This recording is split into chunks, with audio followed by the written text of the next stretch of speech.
And I think sometimes the C in any of our minds, we can lack self-control to set our minds on things that are lovely, right, and true, excellent, and praiseworthy.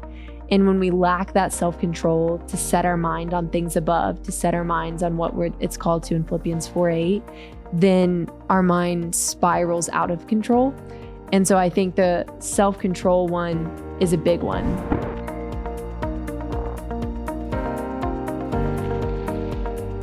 Hey y'all, welcome to the My Place podcast. Thanks so much for joining us this week. I'm your host, Mary McSwain, and I'm joined, as I always am, by my dad, Jay McSwain. And it's good to always, I think I say this almost every time, it's good to be joined as your co-host, I guess. I don't know what I am, but it's good to be with you today also, Mary, and with those of you watching and listening.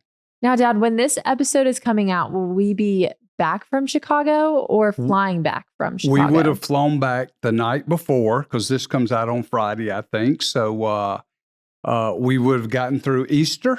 We're actually recording this before Easter. We would have gotten through Easter, and next Monday, you and I catch a plane, and hopefully Hartsfield International Airport is not quite as crazy as it was a couple of weeks ago when we flew to Fort Lauderdale and you had a 5-hour wait. I had pre-check, so it was 45 minutes, but we missed our first flight and fortunately got another one. But we will be coming back the night before when this comes out. So, yeah. Yes, rumors are true. The TSA lines in Atlanta is insane. I timed it 5 hours. So the rumors are true. Hopefully by the time we're going this upcoming week, they have died down by then. But, patience is a virtue. It was character building. I did a lot of I read books while I was in line. I listened to a podcast. I talked to people on the phone. So there's always interesting things that you can do while you're waiting, like listening to this podcast. So if anyone is waiting in a TSA line, send them this podcast and it might help them pass the time. Because we are going to talk about the fruit of the Spirit today, right? And patience is one of the fruits of the Spirit. That is true. In that situation, I really needed to bear and experience the fruit of patience and kindness and self-control. And that is what we're going to be diving into today, because a lot of times when you teach, sometimes when you've taught at Moody, I think you've done this exercise before. And a lot of times when you teach place, you will do the fruits of the Spirit exercises. And to set the scene, just in case any of us are forgetting our fruits of the Spirit as we're diving into this, the fruit of the Spirit come out of Galatians chapter 5, verses 20 through 23. And the fruit of the Spirit are love, joy, peace, patience, kindness, goodness, faithfulness, gentleness, and self-control. Dad, nine fruits of the Spirit. Yes. Can you explain, just to set the scene, what this exercise looks like in the book? Okay, so the exercise is really cool. So, and I'll kind of hold up my book right here. So if any of you have been through Place, if you haven't, I'd encourage you to take our personality assessment. But we have a question that says, what does it mean to be A? And we list 50 words and phrases for each personality type. Just so you'll know, there's 25 that are positive and 25, as your mom likes to say, growth areas, others might call weaknesses. But what you do in the exercise is you take the 9 fruits of the Spirit that we have listed, and you pick qualities of your personality that need to be submitted to a specific fruit of the Spirit. So, in short, and then we have a series of questions that you walk through that I think we're going to talk about a little bit more. You asked me to do it succinctly or over. That was great. Okay. That was great. Sometimes I will do everything but be succinct. And it's like, where did that come from? But that's what the exercises are, is you're finding what qualities of your personality need to be submitted to what fruit of the Spirit, and then a series of questions. Before we talk about those questions and what it looks like or means to submit your personality to the fruit of the Spirit, what value has this brought to your life? Boy, it's been a game changer for me. I mean, it has really been a game changer because what ends up happening is it gives me a tangible way to recognize, be aware, and even limit my fleshly desires of gratifying my flesh so that I can walk in the Spirit, which is really the real premise behind our book that we wrote, The Dark Sides of Personality and How to Overcome Them, is really how to take Galatians 5:16, walk in the Spirit, and you'll not gratify the desires of the flesh. And then Galatians 5:17 goes into what some of the desires of the flesh are. And then, as you already have mentioned, Galatians 5:22 and 23 go into the fruits of the Spirit. So it has helped me be able to tangibly see what some of my fleshly personality, quote, qualities are, and then what fruits of the Spirit that I need. Been a game changer for me to submit them to. How do you learn to submit your personality to the fruits of the Spirit, though? I think, first of all, you got to be aware of what you got to submit. And I think that's where some of the challenges with people, Mary, come in, is they're not even aware of what they need to submit. I mean, I see people, I'll give you one. I'm intense. I'm opinionated. And sometimes people think that's a great quality. Yeah, it can be those can be great qualities, but when those qualities are taken to an extreme, why you need to know this is that I also have a passion to influence people. When I am too intense, when I'm too opinionated, too controlling, too dominating, I lose the ability to influence people, which is a passion in my life. I would also say, when talking about how do you submit your personality, like you said, awareness is key. You have to be aware of what your personality influences and how it operates within you.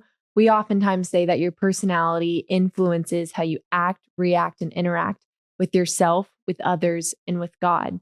So when we're talking about submitting your personality, what am I submitting? I'm submitting how I interact with other people. I'm submitting how I interact with myself internally. I'm submitting how I interact with God in ways that might be a stumbling block for me, or that might hinder my effectiveness or keep me from being able to pursue what I'm passionate about, like influencing people and being the best ambassador that I can be for Christ.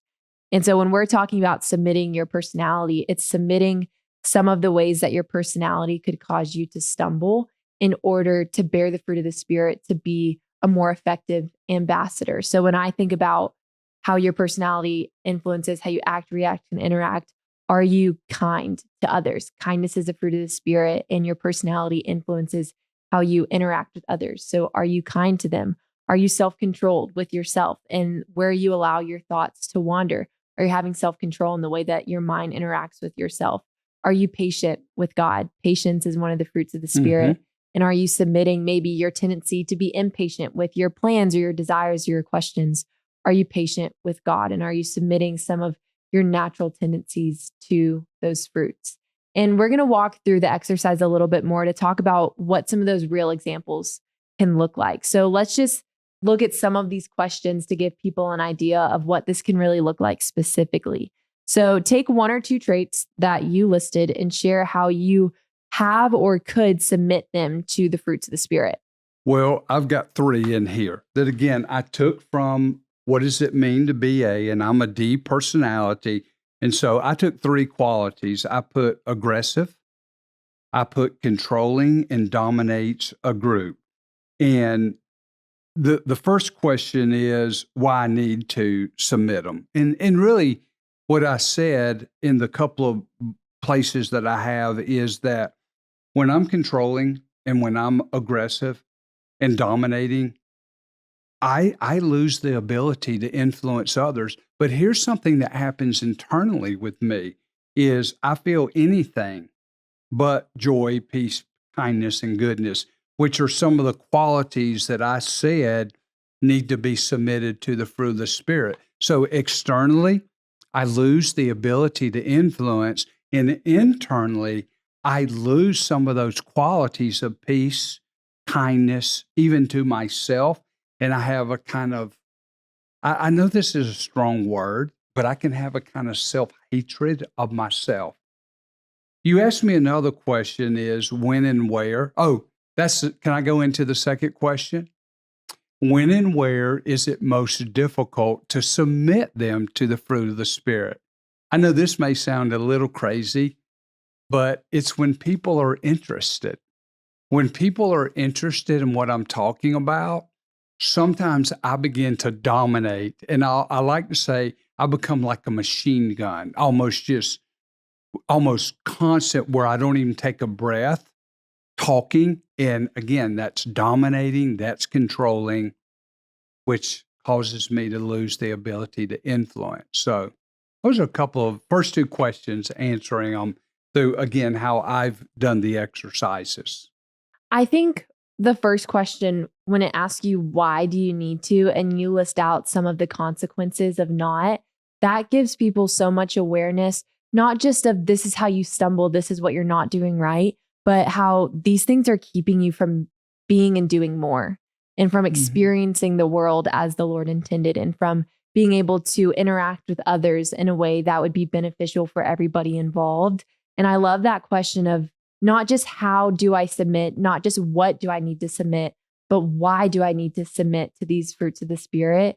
And it exposes and it shows what you miss out on when you're not walking in step with the Spirit, and when you're not laying down and submitting some of the tendencies of your personality. It exposes to you what you're going to miss out on when you're not. Yeah. So one of the next questions is, how could you submit these traits to the fruit of the Spirit? Well, I've got two. And I do this pretty much on a daily basis. Is I've written down, take time to evaluate my conversations and interactions with people. And I know this sounds a little weird. Then I give myself a grade, like in school, an A, B, C, D, and F. And like tonight, I'm leaving this afternoon. A couple of students that are part of a mentorship that I have with the Atlanta Braves. I'm driving to Birmingham and I'm taking them to dinner. One of them graduates next month, so I'm taking them both to dinner tonight. And I'm going to be with them probably a couple of hours. I'm going to get in the car and I'm going to evaluate. And I like to say it this way, how little I talked and how much I asked questions of them. And I'm going to give myself a grade.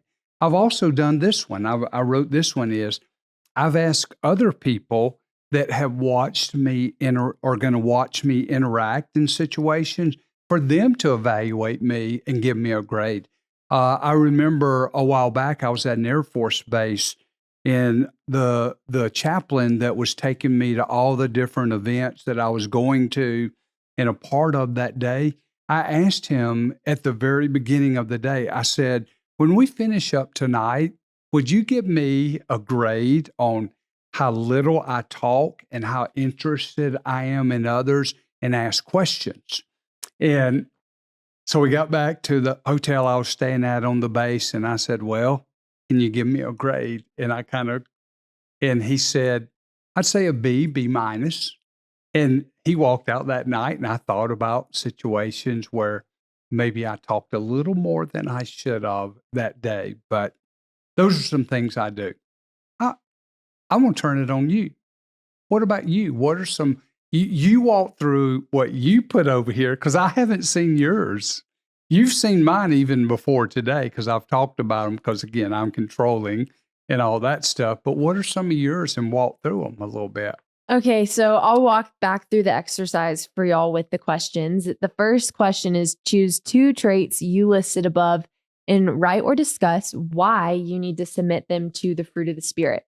So the first one, and I listed out my desire or my need for blank, which is some of the traits listed in my personality and what happens.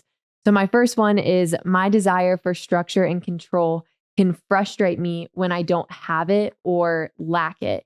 And so my desire for something that at times can be good, when I don't have it and I'm not patient when I don't have it, then it can cause a lot of frustration when I lack it. So 2 of the desires of my personality can cause me to be frustrated, which influences my experience of a situation and other people's experience of me. And my second one is my need for perfection can steal my joy and ability to do things. And so why I need to submit some of these traits like structure and control and perfection is because it frustrates me and steals my joy, which affects myself and affects other people. Mm. And then choose 1 or 2 traits from the listing above and write or discuss when and where it is most difficult to submit these traits to the fruit of the Spirit. And I listed 2 environments or situations where it is difficult. I said at work, I struggle with inflexibility and control when I don't like something or when I don't have the control and the structure that I desire, and it frustrates me and it steals my joy. It can frustrate me to the point of stealing my ability to be kind and gentle with my words. And so at work, when there's not enough structure or when I feel out of control. And then the second one was in my relationships when I struggle with perfection or structure and control, my frustration can be taken out on other people. And so when and where I struggle with it the most would be when I'm in a situation that lacks structure and I become frustrated, or when I'm in relationships with other people, that frustration is taken out on other people and it steals my ability, it steals my joy from the situation. It steals my ability to treat others with the kindness and gentleness that I ought to and bearing the fruits of the Spirit. And then the third one is choose 1 or 2 traits from the listing above and write or discuss how you could submit these traits to one of the fruits of the Spirit. And I said, when I am irritated with a lack of control or structure, I need to submit those feelings to kindness, gentleness, and self-control. And I think self-control is an interesting one when you consider what you let yourself feel and how you let that compound in your own heart and in your own mind. I think sometimes we don't have enough self-control to contain those feelings and to lay them down. And the other one was I need to be more loving and patient when something gets in the way of my structure or my task. And I think as I've considered this more, I think self-control is one of them because a lot of the results of my frustration is in my mind, my desire to have all my I's dotted and my T's crossed and for everything to be perfect. And a lot of times for the C personality, analysis leads to paralysis. And I think sometimes the C in any of our minds, we can lack self-control to set our minds on things that are lovely, right, and true, excellent, and praiseworthy. And when we lack that self-control to set our mind on things above, to set our minds on what it's called to in Philippians 4:8, then our mind spirals out of control. And so I think the self-control one is a big one. You know what is interesting though? A lot of times when you're that way, you project that you have such great self-control. But internally, you feel anything but self-control. So sometimes what people see and perceive is not what is going on the inside. Which can be true. About that? Mm-hmm. And that can be true for a lot of people. Yeah. A lot of times you either project everything or you hide all of it really well. And sometimes that self-control of containment can be helpful. And sometimes it keeps you from really dealing with what's going on inside. Now, this last question, which I thought was really practical, it's the last part of the exercise. It says, choose 1 or 2 traits from the listing above and write or discuss what will happen when these traits are consistently submitted to the fruit of the Spirit in your relationships, career, or ministry opportunities. What did you have for this? Okay, so I put relationships. I put people will want to be around me and they'll give me opportunities to influence them. Career. People will promote me to others, and I will excel in my career to reach many people.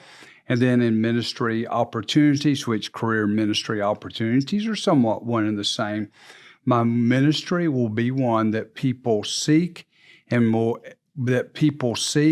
benefit many. So in other words, I'll have the ability to influence a lot of people if I don't dominate them and I don't control them and I'm not so aggressive with them. I'll get to influence them. And I feel like in explaining that, you've talked about some of the consequences of what happens when you don't submit certain things to the fruit of the Spirit. But based off of your own lived experience and even what we learned from Galatians chapter 5, because that's the chapter that the fruit of the Spirit is pulled out of, what happens when you don't submit your personality or really just yourself to the fruits of the Spirit or the Holy Spirit? I think, as I mentioned in really my first why, is that you've said it too. We both said it in different ways. We'll have a lot of internal conflict, and honestly, we'll have a lot of conflict with others, including maybe even God himself. God, why can't I accomplish this? Why didn't you allow me to, whatever it may be? And I think we get mad with God. And so I think that's one of the real possible detriments of not walking in the Spirit with the fruit of the Spirit, is that internally we have this, I'll just say, negativeness inside of us. We both have said it different ways. We have possibly a lot of conflict with other people and even with God himself. I think that's a great point. And in Galatians chapter 5, it talks about how bearing fruit is really the result of walking in step with the Spirit. That is what we bear when we are in step with him. In Galatians 5:16 through 17, it says, "So I say, walk in step with the Spirit, and you will not gratify the desires of the flesh. For the flesh desires what is contrary to the Spirit, and the Spirit what is contrary to the flesh." So you could almost say that the desires of the flesh are some of those tendencies of your personality, the tendencies that you want to indulge in your flesh, like your desire to be in control or to analyze things to the point of paralysis, or the I personality's desire to be impulsive at times, or the S personality's tendency towards passivity at times. Those are some of the desires of the flesh that we want to indulge. And when we aren't bearing fruit and submitting to the ways of the Spirit, which are exemplified in the fruit of the Spirit, we may think that we're free, but we're actually living shackled to the desires of our flesh. Mm-hmm. And that's really the point of Galatians chapter 5, is that as Christians, we have been set free for freedom. And when we're walking in step with the Spirit, we're able to live in the freedom that we were intended to live. And I think sometimes we think as believers, when you're looking into the life of a believer, you think that it shackles you to a lot of rules. And when you see the reality of what the Lord intended for us through salvation, is that he desired for us to be set free for freedom. And when you talk about what are the consequences to not bearing fruit and not walking in step with the Spirit, I think it's a sense of slavery to a yoke that we're not shackled to anymore. We're shackled to the desires of our flesh when we're not meant to live that way anymore. And I think that's a consequence of not submitting some of your struggles and tendencies to the fruit of the Spirit.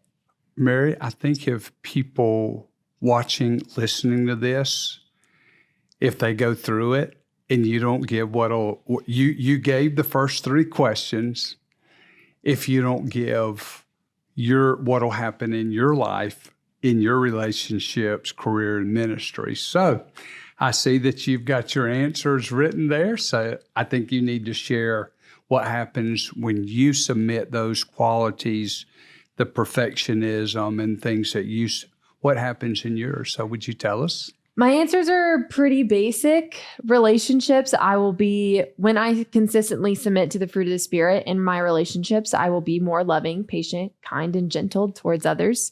In my career, I will have more joy, patience, and peace and love towards others and myself. And in my ministry opportunities, I will have more joy when things don't have to be perfect. So It's pretty simple, but it's also the things that we all want to bear, is the peace and the patience, and how we experience situations, but also how we interact with others through those situations. Yeah. Now, our last question, not to end on a negative note, we've talked about some of the consequences of not submitting your personality to the Spirit and his ways and the fruits that we bear through that.